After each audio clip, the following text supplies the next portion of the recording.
Live, local, late breaking. This is Newswatch 12 at 6. We're continuing to track early election results for the 2025 special elections in Jackson, Klamath, and Siskiyou County.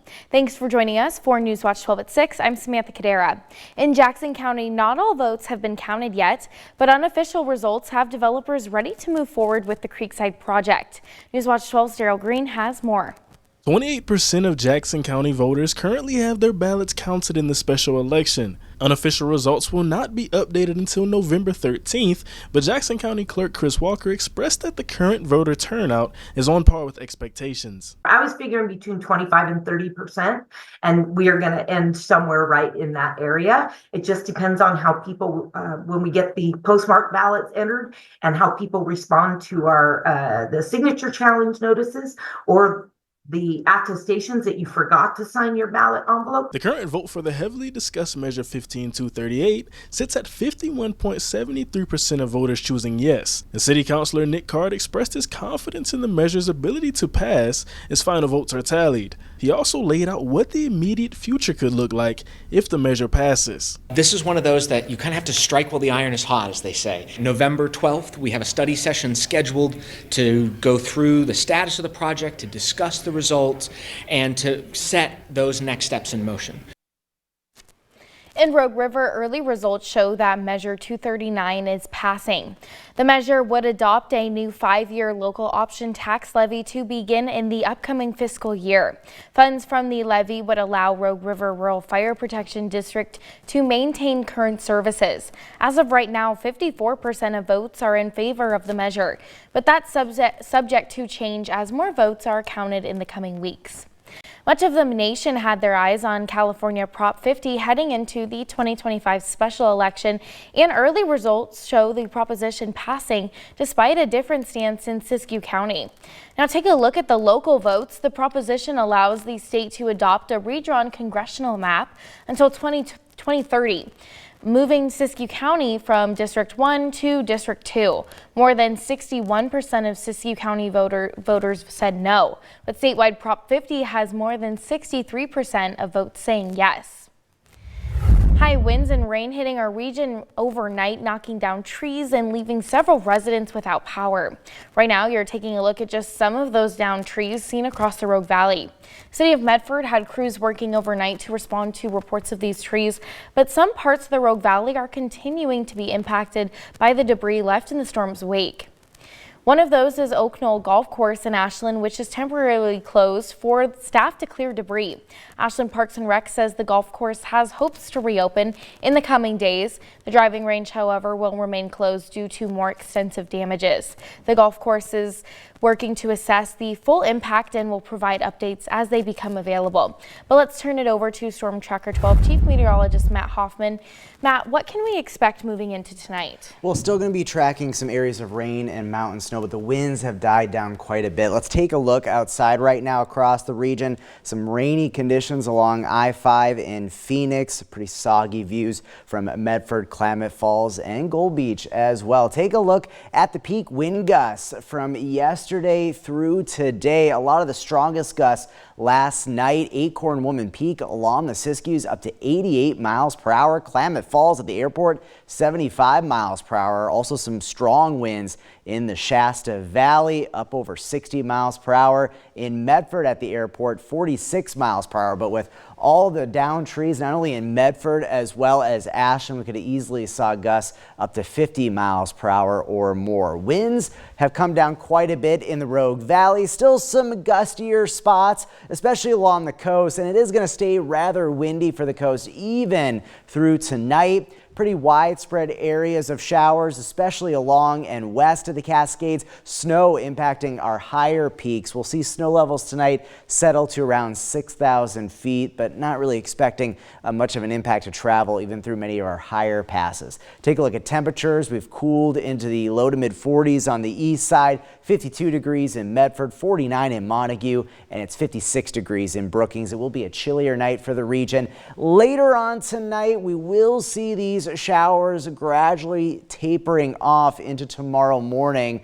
Maybe a few isolated showers out there to start the day heading off to work and school. But we got another storm system on the way, and it will bring more widespread rain, mountain snow, and some gusty winds, especially towards the coast and also up in some of the higher terrain. Now, we do have some drier weather ahead as we step towards the weekend. A lot of leaves came down in the Rogue Valley with this latest storm system, so if you do need to get some raking done, maybe some cleanup as well, the forecast is looking good for the weekend once we get past this last storm system. We'll talk more about what to expect for tomorrow and also, of course, the weekend up in just a bit. Sam. Matt, thank you. Far too often, crashes across Oregon and right here in Jackson County involve speed and impairment.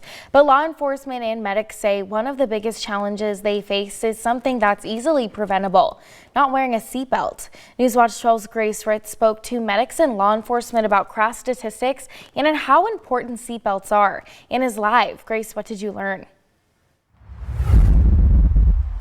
Yeah, thank you, Sam. Jackson County has noticed an uptick in drivers and accidents involving unrestrained and intoxicated drivers. Speaking with law enforcement and medics today, even I myself am reminded that seatbelts like these are in cars for a reason. Their purpose is to make sure that you stay safe in the vehicle when there is a crash, and it can save your life. Impairment really kind of pushes them to do the risky behavior of not wearing seatbelts. So, according to the CDC, 34% of all traffic fatalities in 2024 involved alcohol. 62% of drivers aged 15 to 20 who were killed in car accidents after drinking and driving were not wearing a seatbelt. It's normally a lot tougher because you're seeing the injuries are more severe. When that happens, especially if we arrive pretty early on before EMS arrives, we're starting treatment right away. To get a better idea of how these statistics match up with the Jackson County area, I spoke with the Eagle Point police chief, who said that they've had 24 DUIs this year to date, most of them leading to crashes. We've had 24 so far this year, and of those, 7 were crash related, so almost a third were crash related. 6 of those were actually DUI and drugs. Some type of drugs are involved or a combination thereof. When accidents happen, medics and firefighters are usually the first on scene. So to better understand the effects of these accidents they see daily, I spoke with Mercy Flights. the amount of serious and potentially life-threatening injuries, if not a fatal injury, is getting ejected out of the car. Looking at those ejections and serious accidents, in my experience, the likelihood of surviving them is pretty low. And it's always important to wear a seatbelt, but especially in weather like this, we are seeing wet weather, a lot of slick roads. So it's important to make sure that you're giving yourself extra time if you are heading out onto the road, checking those trip check cameras, and always buckling up your seatbelt. Reporting in Medford, I'm Grace Ritz. Grace, thank you. Tomorrow at 2 p.m., Jackson County Emergency Management will be conducting an emergency alert test. The test will be along the I-5 corridor between the California-Oregon border and exit 14 near Ashland. The test is designed to simulate a winter storm or Siskiyou Summit closure to evaluate targeted alerting for affected travelers. This is not a county-wide test, but people traveling in the test area during the exercise may receive an alert on their phones. Now new at 6 tonight, big changes are coming to Oregon State Parks in 2026, impacting many Southern Oregon visitors. Starting January 1st, Jackson County parking permits will no longer be valid at Oregon State Parks. The state says the change, along with higher parking fees and new dump station charges, is needed to cover rising costs and reduce lottery funding. Annual park passes will double from $30 to $60 for Oregon residents. Officials say the updates are crucial as the system faces a $14 million shortfall. Public comment on the changes runs December 1st through mid-January. More details are available on our website. In a developing story tonight, Governor Tina Kotek is announcing an agreement with the United Kingdom to enhance economic development and trade relations across seas. The memorandum of understanding says Oregon and the UK will use the relationship to create a more circular economy while protecting the environment. Priority areas highlighted in the document include transportation, technology, manufacturing, and tourism. A closer look at the signed agreement can be found on our website. It's that time of the year again. Playoff season is officially underway, and tonight the Ashland boys soccer team is kicking off their playoff run right here at home. Newswatch 12's Oscar Rodriguez is live at the field. Oscar, what can you tell us about tonight's playoff game? Yeah, Sam. Well, it's going to be the first game of the playoffs for Ashland. We get kickoff less than 30 minutes away. You got some of the team members already playing, but despite being the first round, Sam, it's a revenge game here for the Ashland Grizzlies as they're playing against West Albany. They played them earlier this season, but they lost 2-1. I talked to their head coach today, and he said this game is what they've been looking forward to as a revenge and to be bouncing back after that loss. But they have an incredible season, winning 11 games and winning first in their division. But despite some rain going on right now and throughout the evening, he said it's going to be hard for the players to control the ball, so just to play calm, but to give it everything they got. I'll have highlights of the game, more at 11 in sports. We're reporting live in Ashland. I'm Oscar Rodriguez. Oscar, thank you. Grants Pass High School has been recognized as one of the best high schools in America by U.S. News and World Report.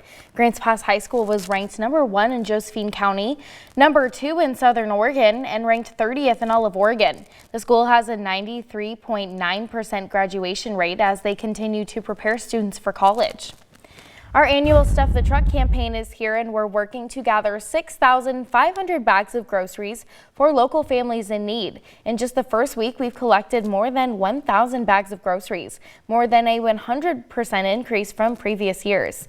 If you want to help, you can visit any Ray's food place and buy a $25 bag of groceries at checkout, then we'll take care of the rest. It's quick, easy, and donations stay local. For more details on how to get involved or to make a monetary donation online, you can head to kdrv.com.